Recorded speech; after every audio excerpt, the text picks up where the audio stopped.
Welcome to the Food Junkies Podcast. Here, we aim to provide you with the experience, strength, and hope of professionals actively working on the front lines in the field of food addiction. The purpose of our show is to educate you, the listener, and increase overall awareness about food addiction as a disease with abstinence as the solution. Here, we talk about all things recovery. Most importantly, how to thrive rather than just survive. So stay positive, make a change for yourself, tell others about your change, and hopefully the message will spread. Hey there, Food Junkies listeners. We have a very special announcement, so please listen carefully. As members of the Food Addiction Institute's International Advisory Board, we are passionate about supporting food addiction recovery for everyone, most especially children. The Food Addiction Institute, or FAI, was founded in 2005 and is an independent nonprofit organization whose mission is to support the healing of all food addicts. To accomplish their mission, FAI works toward the following: advocating widespread acceptance for food addiction as a disease of substance abuse and availability of effective abstinence-based solutions, helping to identify and expand knowledge about food addiction, providing professional and public education about food addiction as a treatable chemical dependency to physicians, dietitians, therapists, counselors, and allied health professionals internationally, offering information about promoting new practices for the treatment of food addiction, supplying resources for those who may be food addicted, creating a forum for the development and dissemination of innovative and effective public health strategies related to the prevention, mitigation, and treatment of food addiction. It is out of this passion to help individuals with food addiction find recovery that we are asking you to consider donating $100 during the Giving Challenge, which takes place April 26th and 27th, noon to noon Eastern Time. During this time, the Food Addiction Institute can triple donations with the help of both the Community Foundation of Sarasota County, Florida, and the Patterson Foundation. Any money you donate will provide individuals with food addiction with information about recovery. This is a chance to help those who need it most. To be tripled, all donations must go through the Giving Challenge website on April 26th through 27th, noon to noon Eastern Time. Be sure to check the show notes for the link and more information. All right, get ready, because today Vera interviews Phil Werdell and Mary Foushi, who helped get FAI started. So welcome, Phil and Mary. Welcome to the Food Junkies Summit. My name is Vera and I am your host today for this amazing interview. Today, we are speaking with two pioneers in the food addiction world, Phil Werdell and Mary Foushi. Both have worked in the trenches of food addiction since the 1980s. In fact, have been influential in the development of services and training for food addiction worldwide. Basically, I don't think I would be exaggerating to say that they are the first food addiction on the map. After his studies at Yale University, Phil Werdell started his career as a lead counselor at Glen Bay Food Addiction Program in the 1980s. And I think that might have been one of the first or the first food addiction program in the U.S. When this was closed down, he co-founded with Mary Foushi Acorn Food Dependency Recovery Services. He also started up the Acorn Food Addiction Professional Training Program, which I do think was the first training program in food addiction in the world. He is co-founder and former chair of the Food Addiction Institute. Phil is also an author and has written a number of books, including, he's written a lot, so I'm just going to give a few. Physical Cravings and Food Addiction, a Review of the Science, Bariatric Surgery and Food Addiction, Perioperative Considerations. More recently, Outcome Research on Food Addiction Treatment, and he's just published the second edition of The Disease Concept of Food Addiction. Of special interest for us here at Food Junkies Podcast, he is also co-author of the first edition of the book Food Junkies, The Truth About Food Addiction. So he's a writer as much as he is a clinician. Next is Mary Foushi. Mary carries a degree in human services with a specialty in addiction studies. Along with Phil, she co-founded the Acorn Food Dependency Recovery Services and its sister Food Addiction Professional Training Program. She is co-author of the manual Food Addiction Recovery, a New Model of Professional Support, the Acorn Primary Intensive. Mary has facilitated numerous groups, workshops, and Acorn intensives throughout the world over the years. Finally, last thing to say about both of them, they are both recovering food addicts with over 30 years of stable recovery from addiction and from weight maintenance. That's it for me. Hello there, Mary and Phil. Okay, so by way of introducing yourselves, this is going to be a bit of a task because I want to hear from both of you equally, and we still have to keep this within an hour. But can each of you, maybe Phil, you can start, just give a short synopsis of how food addiction impacted your life and what was your aha moment? And then Mary, I'll ask you after that. So Phil. That's very simple. For the first 46 years, I was, I should say, a successful college professor and administrator and a progressively late-stage food addict. And in 1946, it got really bad, and to the place where it had affected my mind and my ability to deal with. And I came to my men's group. I had a men's group, it was just a support group. And a guy there had just come back from alcoholism treatment. And I told him my story, and he said, "Phil, you eat just like I used to drink." That changed my life. I didn't know the word food addict yet, but that began 34 years of recovery, and 2 of them were really tough. So I'm a hardcore food addict. So that was the aha that's made a difference in my life. Can you just give one example of how food dominated your life before that aha moment, before you actually found recovery, just so that our listeners know that you are one of us, as it were? Well, I gained I lost either 25 or 50 pounds every year, and I gained it back the next year, usually with more. I think that's how I saw it. I saw it as a weight problem, and had a lot of successful dieting experience and tremendous relapse experiences. Okay. All right. Thank you. So Mary, do you want to give your description of how food addiction was in your life and your aha moments? First of all, food addiction had a horrible impact on my life. I never knew what was wrong with me. I was just morbidly obese from a very young age. I gained and lost 100 pounds 5 different times. I thought if I just tried harder, exerted my willpower, that I would be able to stop eating compulsively. And it was only when I learned about food addiction and became to identify that I was a food addict, and I did that when I was in treatment in 1986, that was my aha moment. When I realized that this was something beyond my control, my willpower to control, that it's actually an illness, and learning that was an aha moment for me. So how did either of you take this, please? I mean, in the 1980s, which is when you're talking about the time of your aha moment, there wasn't the concept of food addiction floating around. Bill, you heard it in an AA meeting or from an AA meeting. Yeah, it was actually not in an AA meeting, but it was an alcoholic in a support group I was in. So how did you stumble upon the solution then? He said I should go to Foodaholics Anonymous, which is all he knew.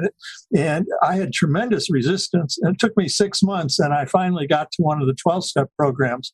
The basic thing that happened there was another aha moment. I heard the words, "Put down your binge foods, have 3 moderate meals one day at a time."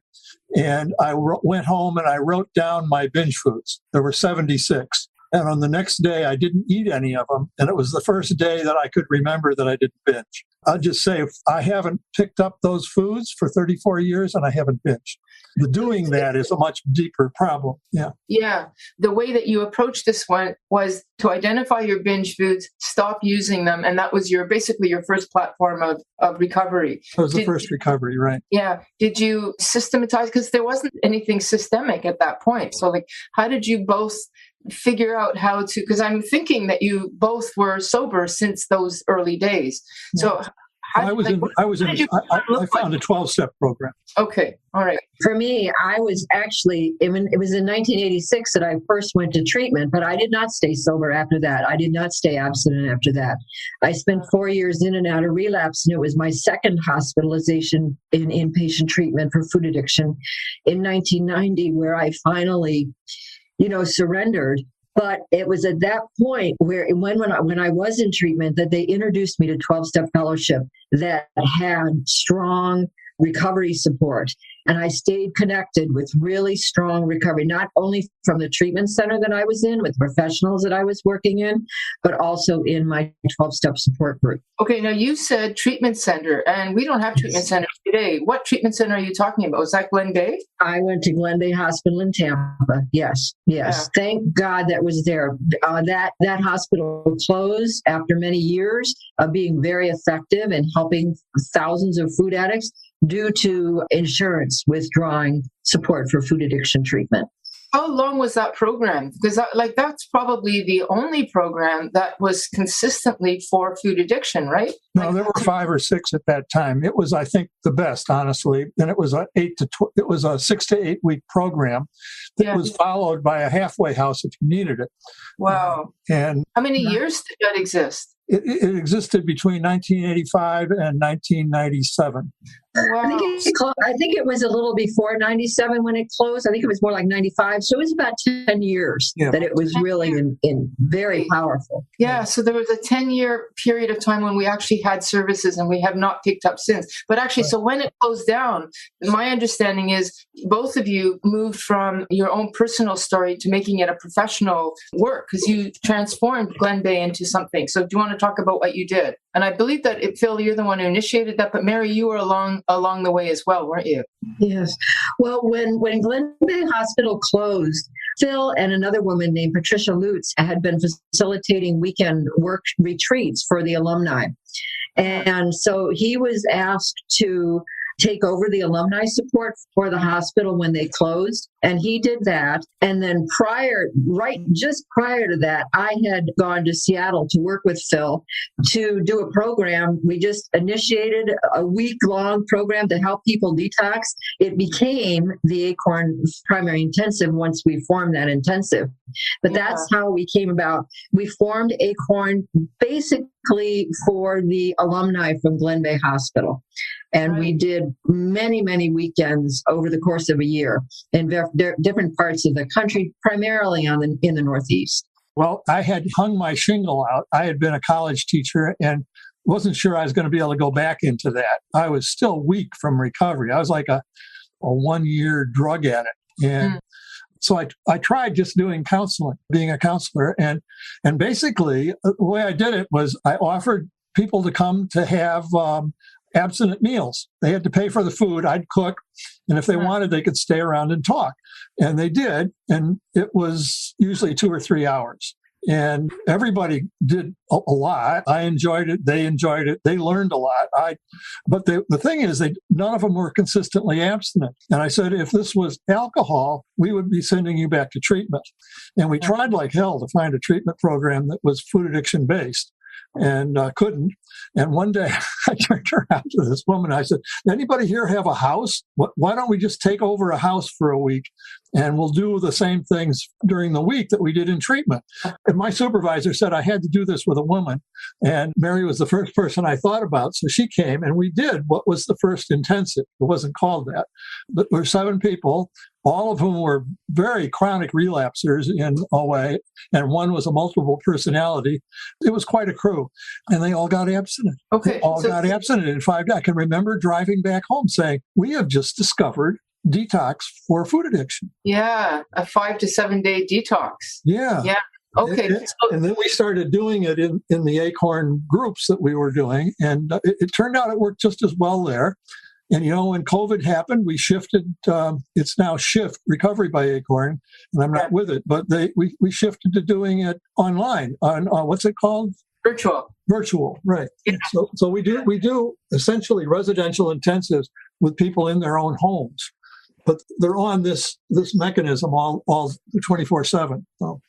Yeah. Wow. Yeah. So anyway, it's 5 days, right? Mm-hmm. Yeah. This intensive, like 8 hours or 10 hours. Well, you're saying 24 hours with the thing. It was 24/7. When we began the first few years, we frequently got up in the middle of the night because somebody was going to go binge.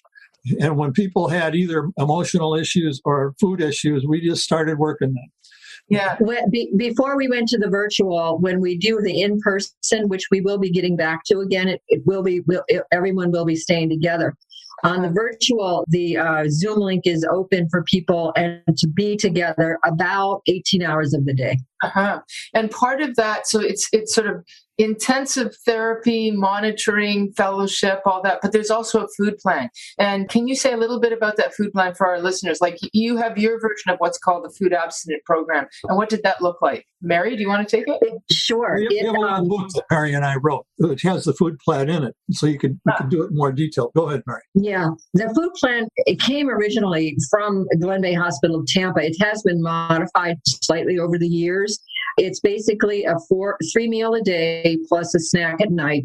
It eliminates the commonly addictive foods, which is all forms of sugar, including any artificial sweeteners, any kind of flour, not just wheat flour, but any kind of flour. It also eliminates caffeine and alcohol and high salt, high fat. And those are the most common addictive foods that we have found. And then it is also a weighted measured food plan that deals with the compulsive. Oftentimes, some people are actually have like a volume addiction. I think that's one of my strongest addictions is to volume. So it helps to put parameters and boundaries around not eating too much and not eating too little. And things are broken down very specifically so that you eat certain food categories at each meal. Okay. And so how many of these Acorn intensives, that's what they were called, would you have in a year? Like, were we talking like every third weekend or like how many would you have? Yeah, about every third. Yeah. We tried to do 2 a month. It was all over the East Coast. It was New Jersey, actually the Midwest, Chicago, Midwest, Boston. Okay. We would rent a house, same way we did in Seattle. And we would come out there and they would come out there and then we'd do a week together. Yeah. Sometimes when we would do 2 a month, but we did more of the weekends and then we would do about an intensive about a month. And then we would do weekends in between. And what was the success of these intensives? Well, I mean, it's not well known, but the success of this type, the Glen Bay model, either at the Glen Bay Hospital or at some other hospitals, which were up at the time, and our residential retreat and other ones put together by Kay Shepard and other people is really quite substantial. And we knew that because they were coming back as alumni, and 10% would be in relapse, but most of them would be coming back abstinent. And we finally did, a survey, 7 pages, everything from our alumni, and we found out that 5 years later, I'm rounding off some figures here. 5 years later, a third of the people had been abstinent back to back from the intensive. Another third were abstinent, but they'd had a couple of relapses, often gone back to more intensives. So the recovery rate is very high. We put that out in a book. Yeah, is that outcome, that one that you just got published about food addiction outcomes? No, we pulled that back. We need to do some more work on that. Okay. I'm gonna get some more info on your. Oh, this is the book. It's on Amazon, and it has the structure of the intensive, exactly what we did. It has really quite a bit of information in, including the 12-step groups that we referred people to, and more about the outcome. Yeah, and it has a short summary of that outcome survey. Is that the book you showed me a minute ago? No, it's this one. It's this one. Okay, right on. Okay, good. And you mentioned something about how you're not doing it now because it's moved to shift. So it's the same model, though. It is exactly this. It's exactly the same program. 2.5 years ago, there's somebody named Amanda Leith who had come to us. She was already working in the drug and alcohol field, and she came to us to get some training about food addiction and found out that it was something that she needed herself personally support for. So she became interested in the program, and she lives in Vancouver, British Columbia, and said, I could set one of these intensives up in Vancouver. And I said, oh, no. And this was after a couple of years. She said, I can do this. And I said, you have no idea what it takes to put one of these together. And she did. And she put it together. And we had several in Vancouver. And then at 2.5 years ago, she actually purchased the business from us, from Phil and Mary. And she had just changed the name to Shift Recovery by Acorn, and the Shift stands for sobriety, hope, freedom and transformation. That's what the SHIFT stands for. And they do intensives. It's the same model, only she's expanded it more. Okay, great. Well, thank you. So for listeners, she does it in Vancouver, but also does it in the U.S. There is it's going on virtually. I mean, we've had people all over the world. We've had people from Africa, Middle East, Europe, in the intensives. This 5-day intensive every once a month at least, something like that. Okay, so out of that program, which by the way, I attended one of those, so I actually got to witness what that was like to have, breakfast, afternoon, dinner, and the middle of the night fellowship. But out of that came understanding this sister sort of training program. Can you talk a little bit about that? Yes. Well, when we created the Food Addiction Institute, when I called a meeting, the people there that were recovering food addicts said we would like a professional training program, and it was just you almost have to be in recovery to be one of these early startups. You have to have a passion for it. So we did, and we created it with the Food Addiction Institute and Acorn. And it turned out that the people that wanted to come actually almost always had a lot of recovery themselves to do first. I mean, it was just amazing. People who had been in the 12-step rooms for a long time, but they didn't have a stable abstinence, or they didn't know how to deal with emotional stuff that 12-step programs doesn't deal with, or they didn't have the experience dealing with denial. There's no feedback in the 12-step programs. So they would come and we would say, well, we'd like you to start by doing an intensive. And they would do 2 intensives the first year. Yeah. And the goal was to get them to the second year and have them be abstinent and have written a very detailed first step, the exact story of how they were powerless over food. Then they would start assisting us, and then we had a whole range of things that people did. People's needs were different. I was teaching food addiction in college by that time, so I had a little bit of a range of places we could go with that. But basically, one of the people that came was Esther Helga. Now in Iceland. Yeah. And so she came. She actually had already started a program in Iceland. But as soon as she finished the 3 years, she said, I want you to come out and do an international training program. So we did in Iceland and trained her staff. And out of that developed INFACT, which you'll probably have. But INFACT is, what would be that? What's that? But it's teaching people to be professional counselors in food addiction. Yeah, it's the International Food Addiction and Counseling Training. Right. Yeah. So she started with you as a client in the program, then moved into the professional aspect, which was kind of like an internship in the program, right? And then she took it over to Iceland and started INFACT. So that's how that all happened. Well, she started a thing called UFM. She actually started an outpatient treatment program before she met us. She just said, I need help.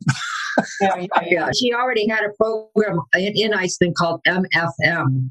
And so she was already experiencing working with other clients, food addicts in Iceland. And she came to us really for support for her own work and what she was doing. And then we supported the staff that she had. Yeah. And you were going over there, participating in that. In fact, you're still doing it virtually. Yeah. Well, I still hope to get over there physically. Again. I love Iceland, But the program is separate. In fact, it's separate from MFM and has taken off and is, without any doubt, the best place to train for food addiction right now. I would like it if they had a 1-year internship. They did work like we did in Acorn. Ours was a 3-year program. Theirs is about a year and a half. Are you still doing your Acorn food addiction training program, or is that... We have people in it, but we aren't recruiting anybody. We're now going to INFACT. Yes. Okay. So it really is like INFACT is the evolution, the most recent. Yes. Yes. Okay. Absolutely. Yes. Yeah. So now we've talked about the program. We've talked about your professional thing. Phil, can you talk a little bit about your books? So I mentioned a few of them, and I think writing I think that's your first love, isn't it? I don't know if it's my first love, but when I was, before I went to kindergarten, my mother gave me her Underwood typewriter, and I was typing several hours a day. And that has stayed with me. So I have been writing all my life. I wrote probably a dozen books on educational reform, and I was editor of a national magazine. It's not something that I love. It's something I have to do, is really the truth. Anyhow, the thing that happened was when I got over to Glen Bay, and I'm now working for them, what I felt was that we needed a book that we could give to people when they were introducing. And I told my sponsor, and he says, "That's you, write it." I says, I got to put my abstinence first. I can't be out there trying to write a book. He says, "Well, I would like you to call in your food and commit to be abstinent and then write." So I wrote this book. Okay, let's see it again. It's called The Disease Concept of Food Addiction.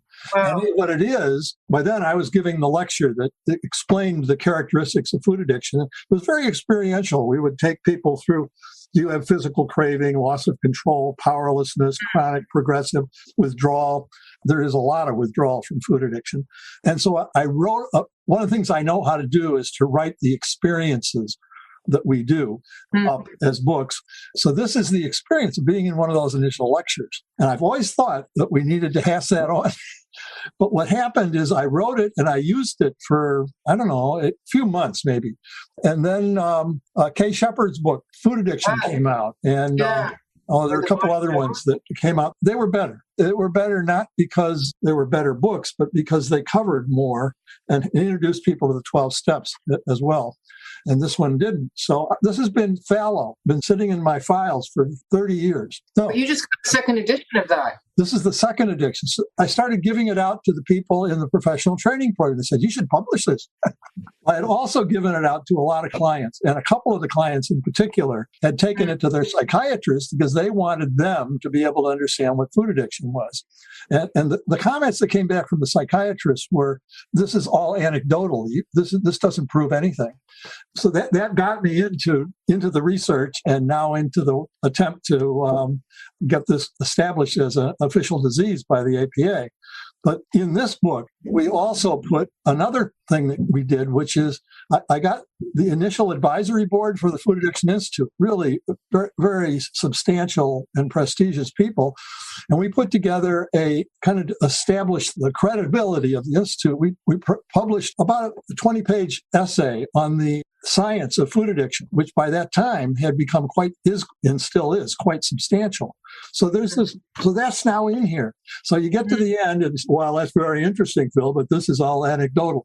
And then there is a really good readable survey of the professional literature. You don't have to be you have to skip some of the words if you're not a professional, but it's very readable. And it shows that food addiction is a disease exactly like alcoholism and drug addiction. And I remember on the website for the Food Addiction Institute, for the longest time, you had a huge bibliography of all somebody, I don't know if it was you or one of your... We put together a bibliography of 1,732 peer-reviewed articles. Yeah, I mean, before Joan Iflin's book that came out not that long ago is full of all sorts of notations, citations. Yes. Yours was the stuff earlier than that, and it was like this humongous list. That people wanted me to break it down, and I said I'd like to break it down too, but I am doing some other jobs right now. Yeah, so I don't know if that... We just let it up there, and it isn't up anymore. Oh, okay. So, Mary, you wrote the Food Addiction Recovery Manual, like the Acorn Primary Intensive. Do you have a copy of that to show us? Yes, that was the one that we talked about earlier that has the outcome research. And this is just a little book that really details the primary intensive that we do, where it came about, what we do, and what the results are. Okay, all right, good. Phil, did you want to say anything more about some of your other books? Like I know that you mentioned earlier on you wrote the bariatric book. Like this was one of the first books on bariatric surgery and food addiction. Exactly. We started having people coming in who were, I called them bariatric surgery failures. Bariatric surgery does not work if you are advanced in food addiction to a certain degree. There's another book out actually that does that better now. But I wanted to say something, but I just lost my memory. Well, we were talking about the bariatric surgery book, which was quite a book at that time. And then you also had Physical Cravings, a review of the science. I don't know. Bariatric surgery book. What we found out is that they weren't publishing any statistics about successive failure. Yeah. But we found out by talking to people who had access to the reports bariatric surgeons have to keep, that somewhere between 20 and 40% of the people, 20% of the people either weren't losing any weight or had regained it by the end of the first year. And another 20% either were becoming addicted to alcohol or drugs or also had relapsed. And my sense was, these are the food addicts. Yeah. And so I wrote this book essentially for bariatric surgeons. Yeah. They didn't read it. They weren't interested.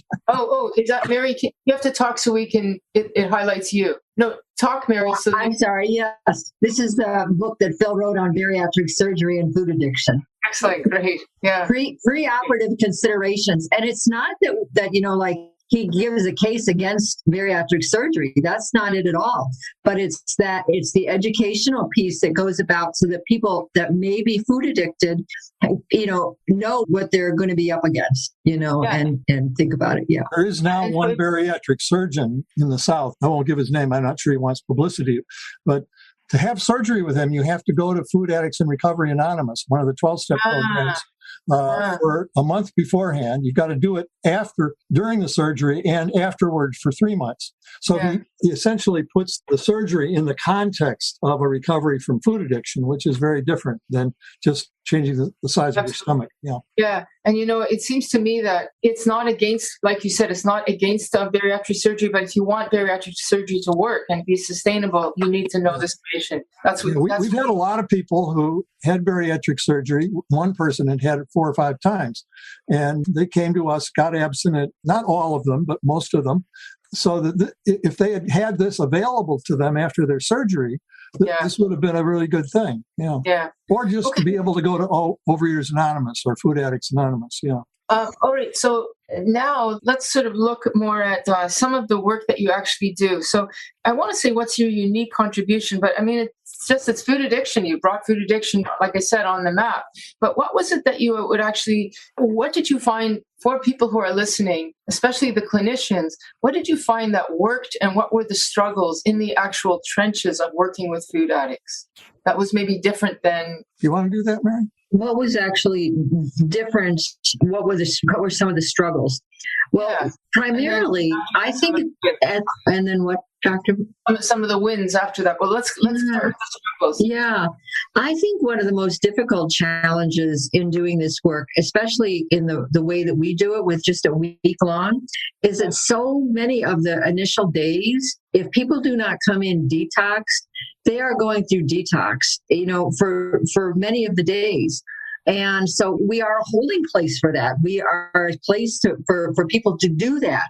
However, in that case, they really need a lot more than just the week long, because so much of that's a unique challenge that we find people coming in. And also, Mary, let me interrupt. Just because Phil mentioned this earlier, and a lot of people don't believe this, but can you give me an example of what you mean by they've come in with detox? What were they actually experiencing that was getting in the way of? Oh, yeah, many people, well, first of all, they're detoxing usually from sugar, flour, and caffeine, some from alcohol. People can be nauseated, people can throw up, people often have extreme headaches from detoxing from those substances. They'll fall asleep, and they're just sitting there, but they're sleeping through much of it. Headaches, and usually people are pretty irritable, which we certainly understand. But they're in cravings. People just want to do whatever they can to get out, to get the food. And so the detox is very, very real. And it's amazing that people, usually by about day 3, people are crawling the walls to get to their substance. Just day 4 and 5, they are different people. We think it's mainly the sugar detox, but it's about 3 days. That's the main one people go through with us. People that have a caffeine detox often have to come back in a month, and we have to have a longer program that supports that too. Right. When we did the Renaissance program, which was a 4-week program, we found that it took about 10 days for people to really be on board. And there you are trying to do this in 5 days. So the intensive part was day 3, That was the worst? No, when the disease was the worst. But the thing that I think is unique about this, and I really would like other people to be able to do it, is that first of all, we deal with people around their abstinence the same way we did in treatment. Everybody has a peer sponsor and commits their food very specifically every day. Then at the end, during the groups, one of the issues is what comes up. If you have detox coming up, you find out, you might really be addicted. If you aren't able to do it, which people often are not, people are not able to say, I'll have oatmeal and an apple for breakfast and do that. I mean, that's how out of control people are. And at the other end, there are some people that literally leave so they can go binge somewhere. Right. Leave the intensive. Maybe one every 4 or 5 intensives. So the cravings and the out of control are very, very strong. And we begin by focusing everything through the food. So can you commit to this food, eat it, and be honest about it afterward? Well, some people who weren't able to do it weren't able to be honest. One of the big problems in the 12-step programs is people lie to their sponsors. So that's the first thing we do. And then whatever comes up, it might be, I don't understand what you mean by addiction. I don't want to be an addict, or whatever the issues are that come. We deal with them, but also the feelings come up. And we as you know, from being around, if somebody really has not ever expressed anger, we allow them very quickly to go through some intensive anger work, not to therapize them, but for them to be able to know that that's a feeling they can have, they can express and let out of their body. And so we do fear and anger and tantrum work and grieving. And then every day from the beginning, people are doing what we call first step preparation assignments. So we take the same ones that were used at Glen Bay, did them over 2 or 3 months, 2 or 3 weeks. But by the last day, the last writing, they actually write a description of what it is, what their experience is when they are powerless. Not tell me that it happened. Tell me exactly what went on. And we have developed a process where people can do that. We call it incidents of powerlessness, and that they are as effective in challenging denial as whole first step sometimes. So we do all those things together. And I think you're right. The people, I and other people at work have a strange combination of being able to do all of those and manage all at one time. But we also know that other people can do this because we've had many other people lead these intensives, and they've been successful too. Yeah. So essentially, you're managing withdrawal and introducing these exercises of denial and whatnot throughout, plus the emotional regularity. But just to get back, Mary, to you, I interrupted you because you were going to tell me some struggle. Once you had the first struggle was the withdrawal process. So what else beyond that, and how did you manage that? I think that one of the common struggles that many, many, many people have is believing that it's their fault, believing that if they just tried harder, believing that that they're the ones that put the food in the mouth, in their mouths. Nobody was feeding them. So it's really hard for people to realize how truly powerless or out of control they are with food. People often think that they are in control, that they are the ones that are choosing to eat. Yeah. And how we deal with that in the intensive is through the process of the work that we do with the questions. Give me, start writing on a time when you thought that you were going to go to your party and not eat any of the birthday cake, go to a party and not eat any of the birthday cake. And then what happened? And people begin to slowly see from their own experience, number one, the foods that they binge on, the emotions that sometimes lead to them, telling themselves that they'll do it this time, and then seeing what happens. And that is it's such a huge roadblock for people to get that I can't control this thing. It's a brain disease that I can't do on my own. It's really kind of like a step one, recognizing how truly powerless we are. Yes. So what are some wins that you have? And I'm going to just boast about you, Mary. I mean, one win is you. I don't know how much weight you lost. We're talking triple digits, right? Yes. As a matter of fact, I don't know if I could share screen, but I've maintained between 195 and 200 pound weight loss for 28 years. My top weight was 340 pounds. I weighed 270 pounds when I was in 7th grade, and in high school, 300 pounds. And the fact I've lost 100 pounds 5 different times, the miracle that I have not eaten my addictive foods now for over 31 years is just astounding. But I truly believe that my body is different than a normal eater. And when I eat certain foods, I do not know whether I'm going to be able to stop and how much I'm going to consume in it. And so therefore, those particular foods, and that I just have to do whatever I can to not do that. I mean, that's a lot. It takes a lot in order to sustain that. But today, I'm not, they call it white knuckling it, where you just, I want it. I don't. The freedom that I have from wanting it, from craving it, from having to have it, from abstaining, it's just gone. When you sit at the table, do you say, I feel deprived and I want? Never, never, never. Does the thought cross my mind once in a while? Oh, yeah, we'll be driving around and I'll just say to Phil, I wish we could go to have an ice cream cone. Does the thought cross my mind? Sometimes, yes.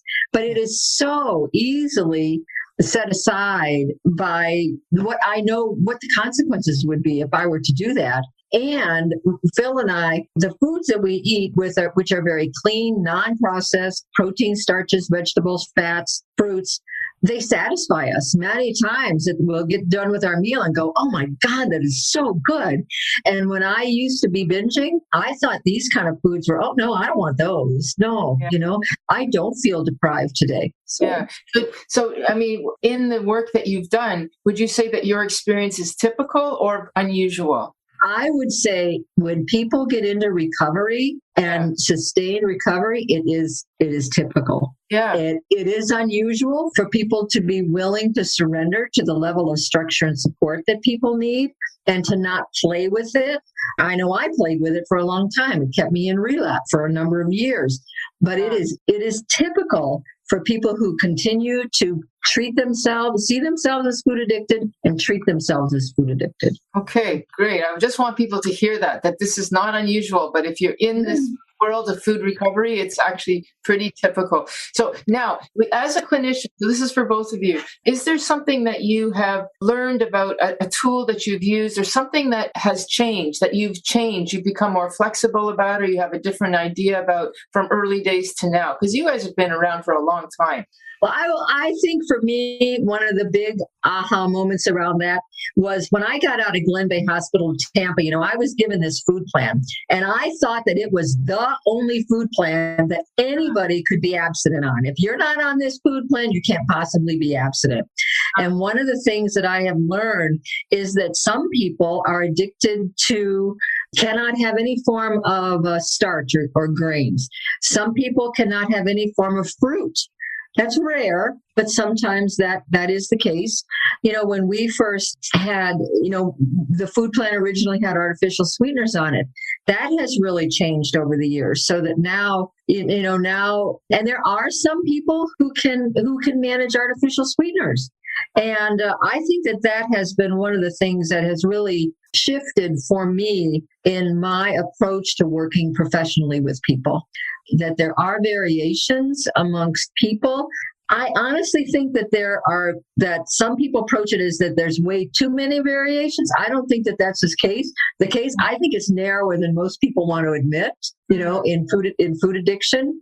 But I do know that even within somebody who's a highly progressed food addict and is highly sensitive to certain foods, there is a little bit of wiggle room depending upon the individual's biochemistry and history around particular foods. Yeah. And, I often use Phil's developments of, mild, middle, late stage food addicts as you can get away with a lot early days that you can't when you're progressed. Anyway, Phil, did you want to say anything that has changed? Well, I wanted to just say that I support what Mary said. When you were on Glen Bay, you couldn't try another food plan until you did theirs. And I think 90% of the people came off on that food plan, and it had enormous success. As I said, 70% were abstinent 5 years later. Half of them, those had relapsed a little bit. That's just outrageous for addiction. So, but very soon, the other 12-step fellowships have their own food plans. So people would come in with that food plan, and they had to have it. We'd look at it and say, that seems reasonable. And so we started saying that if you've been abstinent for a month on that food plan, you can 90 days. 90 days. 90 days now? See, she's a little more flexible than me. So if you've been abstinent on it, then you can use that. So that some people come in and don't even use the food plan that we're recommending. And it works, and that works. So aside from food plan, any therapeutics that have changed over the years? I would say no. I came in as a fairly skilled experiential therapist, and so that I knew how to help people who weren't able to state their feelings to learn to state them and share them, and people who weren't able to feel them to be able to feel them, and even how to move people pretty quickly into traumatic places. We're actually blocking them, and we don't try to do therapy at all. But we use those techniques when something's in the way of their abstinence. So that's the rule, right? The person's so angry they can't be abstinent, well, then they're going to do some anger work. So we do experiential work. And for me, I've been doing that all along. And actually, that's a way that Acorn and Acorn Shift are different than many of the other programs. A lot of food programs say you shouldn't do any emotional work until after you're abstinent. And I've always said, what about the people that can't get abstinent without doing emotional work? Well, we have a lot of them, so we do some of that. Yeah. Yeah, I would agree. That is something that's unique about your program more than others. Okay, so now let me ask you, pushback. What kind of pushback have you had over the years, and how have you managed that? And I mean, the Food Addiction Institute, I'm sure, has been very aware of the professional pushback. But any comments about that? I don't know, Mary or Phil, whoever wants to jump on that one. Well, yeah, the difficult thing has been the level of, could say, ignorance, lack of knowledge about food addiction from the professionals. So half the people that come in think that they have an eating disorder, and if they deal with their feelings, they're going to be abstinent then. And there's a whole part of Overeaters Anonymous that has that kind of implicitly in their programs. It doesn't work very well for people that are food addicted. If a person isn't food addicted, that works, and they get one victory. Phil, I have to say that, we owe you a great gratitude, because I think it was the Food Addiction Institute, with you spearheading at that time, that tried to get food addiction on the agenda for the DSM-5. And it didn't get there, but at least it got raised. It got raised, and it got put into the DSM, not as it isn't a category. We're looking for as food as a substance use disorder. Yes, the one. And if you go to the eating disorder section of the DSM, you'll find that it says many people who have eating disorders also have all the characteristics of a substance use disorder. And that came after we walked into the DSM meetings, and I was waving our paper, and they took it and they spread it around. The resistance isn't that it isn't true. The resistance is that there are interests. There are real substantial interests in not having it be food addiction. One of them is the diet industry. Another was the bariatric surgery industry. All of these people are competing for insurance money, plus all of the people that have their own idea about how to recover, which, there's as many diets and therapies for eating disorders as there are therapists. We don't run into that. The resistance we run into at Acorn is that we have to deal with the fact that people have been told that. And so we have this lecture, Normal Eater, Emotional Eater, Food Addict, which we do every time. We teach people the difference between obesity, eating disorders, and food addiction. Yeah. And that's part of their first step, is to get, it's not just that I'm fat. It's not just that I eat when I have a feeling. It's that I'm actually powerless over some of these foods, like a drug addict. One pushback that I find so much is, I can't do this forever. This is completely unrealistic. This doesn't make any sense. I can't do this in the real world. And what we tell people is if I'm a food addict, the real world for me is where I can get support for my food addiction recovery. It would just be like if I needed dialysis. And I remember working for a publishing company in Chicago, and there was a woman there who needed dialysis, and we had a separate office set up for her to go into when she needed to have her dialysis. And she worked her work schedule around when she needed to have her dialysis done. And that's the same way with food addiction. This is a progressive chronic disease. And we so tell people, can you just do it today? Can you just not have sugar today? Can you get through it a day at a time? Because it does seem daunting and unreasonable and impossible when you think about, I'm never going to have birthday cake again, or I'm never going to have, go on this vacation and do XYZ. But, whatever. And so we teach people how to prioritize the needs as a food addict, as a person with a disease. What do they need to do? And one day at a time. So that's a strong pushback that we get. Okay. And if we were to turn it around and say, so what is an ingredient of success that you need to see? What would you say that would be? Like the one day at a time? Or what is it when you see somebody doing this, okay, they're going to make it? What's the secret of success, basically? There are several. I think that one that stands out for me is asking for support, not thinking that I can do it all on my own. Not thinking that I have to do it all on my own, and really getting extraordinary support to make the decisions. Because if I'm 30 years old and I'm just going into treatment for food addiction, I've got 30 years of making decisions about food, probably pretty much on my own. And they really haven't worked very well if they've gotten me to this place where I'm suddenly in desperate need. And so it really is so important that people get that we can't do this alone, and to ask for help. Okay. What about you, Phil? What's the secret of success that you hope? Well, the one that was hardest for me was rigorous honesty. I used to think I was most honest person people know. You can tell I'm very self-revealing. I always have been. And I pretty much talk about anything and say anything about myself. So I thought, I'm already honest. My sponsor said, I want you to report if you didn't eat what you committed. I could almost not do that. I mean, I didn't eat exactly what I committed, and I almost decided not to go back and do the next day because it was too shameful to be able to say that. And what she taught me, you can put the book up, is how to do food slip inventories. So we teach people how to talk about the mistakes they've made and how to correct them in a very practical way, both with the food and with the feelings and with spiritual issues. It would be nice to have a hospital as strong as Glen Bay that was backing us up. Yeah, you know what? Yeah. So actually, my next question is, what are your hopes for the food addiction future? I think you just walked into that one. Yeah. Well, I always like to start it by saying, would you think that people would be going into treatment for nicotine addiction 20 years ago, 30 years ago? Well, I watched television and the doctors were all smoking.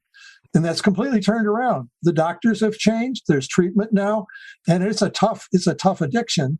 And we now it's a norm that we shouldn't be smoking in public places. I mean, what that would look like for food addicts is that there's always a menu that has no sugar or flour on it. Oh my God, wouldn't that be wonderful? Yeah, it would make life easier. So my hope is that, number one, I start with the food addict. The education is done and that treatment becomes available. And the big problem for many people is money, getting insurance, and therefore getting the big organizations like the American Psychiatric Association to call this an addiction so that doctors can be paid to treat it. Then they'll be willing to be trained to do it. Yeah, exactly. Yeah, and facilities being covered. Yeah, that's sure. Right. Mary, what about you?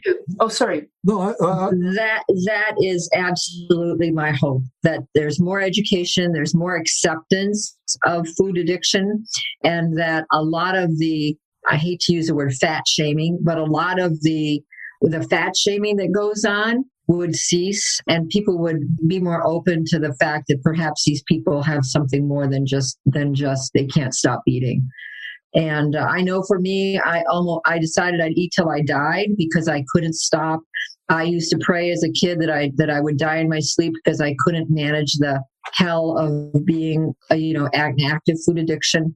And to be free today, I would wish that for everyone who suffers from this disease and this addiction. Okay, thank you. So we're just about at the end. I have one question and then the final question. So my last question before the final one is, do you have a message of hope to give somebody who's listening?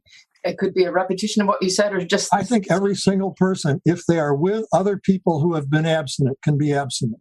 And if they're with a professional in a treatment situation for a few weeks to a couple of months, like alcoholics and drug addicts often have to be, they can get a deep turnaround. And yes, just one other thing I wanted to say, which is to push the Food Addiction Institute and their conference on June 18th, where, among other, you and I talked there, but the Robert Lustig talked, and he said that his idea now is to get clear about something that's been obvious all along, that sugar is not a food; it's an additive. Yeah. And if sugar is an additive, but it's classified by the Food and Drug Administration as a food, they can't regulate it. But if that was an additive, then they could regulate that just like they regulate harmful drugs. And so to me, that looks like a place where we might be able to make the type of turn that has been made with cigarette addiction. Yeah. The hope that I would tell people is that it's possible to have a life free from the bondage of food addiction, free from craving, free from excess, obesity, free from gaining and losing. It takes work, it takes surrender, it takes struggle, and a beautiful life of freedom from that is absolutely available. Wow. If you don't know what the problem is, then can't work on it. If you are a food addict and don't know you're a food addict, or if you're still in denial and you really still are, then that's the problem that has to be faced. Right. Yeah. Okay. So final question is the signature question that we ask everybody, and that is, what would you tell your younger self, teenager or when you were a food addict, now coming from your place of wisdom now, what would you tell your younger self? Mary, do you want to pick it up there? I would say, honey, it's not your fault. You're lovable and beautiful, and there's help available for you. Just, it's okay. You don't have to do any of this alone. It's not your fault. Thank you. Phil? Well, it's very similar. You can be honest about what's really going on, and the fact that you're powerless in some situations, like when you start binging or when other things too, or purging. That is something that people can recover from if they have help. And you just need to be able to be with people that can be. We now meet people who are going to Overeaters Anonymous at a very young age, and to Food Addicts Anonymous. It's new, but I would have been good if there'd been a 12-step program for food where there was good recovery. That would have been good for me as a high school student. Okay, well, thank you. Okay, so that ends. Thank you. This was a fabulous interview. I just want to close off by saying we stand on the shoulders of giants, and these two, Phil Werdell and Mary Foushi, are both giants in the field of food addiction. I mean that sincerely and genuinely. Thank you so much for spending time with us and with our listeners. Thank you. Thank you. Thank you so much. Thanks for joining us this week on Food Junkies, Recovery from Food Addiction. Make sure to join our Facebook group, Sugar Free for Life support group, I'm Sweet Enough. You can subscribe to our show in iTunes or Stitchers. That way you'll never miss an episode. While you're at it, if you found value in this show, we'd appreciate a rating on iTunes. Or if you'd simply tell a friend about the show, that would help us out too. Don't forget to pick up your copy of Dr. Tarman's book, Food Junkies, which is available on Amazon. If you have any additional questions, both Molly and Clarissa are food addiction professionals and work one-on-one with clients. You can find their websites and email addresses in the show notes. Be sure to tune in every Friday when our new episodes drop. As Vera loves to say, the power is ours.